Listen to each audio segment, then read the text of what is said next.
Əgər oxumağa nağıl axtarırsınızsa, sizə əla bir kitab tövsiyə edirəm.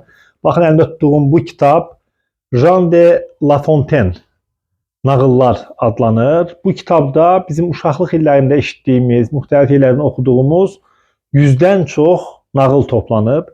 Mən bunu övladlarımla birlikdə oxudum. Bizim bir nağıl ənənəmiz var. Çalışırıq ki, axşamlar fürsət olduqca yatarkən bir nağıl oxuyaq.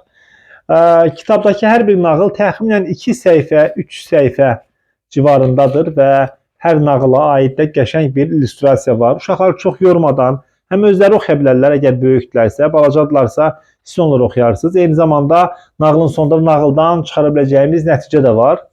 Çox sevdim mən bu kitabı.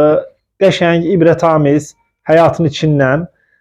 Dediyim kimi, bəlkə də uşaq vaxtı oxuduğumuz amma unutduğumuz nağılların hamısı bir kitabda toplanıb. Kitab Mimta tərəfindən nəşr olunub, qiyməti 11 manatdır. Çox bəyənəcəksiniz və həmçində kimə hədiyyə eləsəz, o da çox bəyənəcək. Hələlik növbəti kitablarda görüşmək ümidi ilə.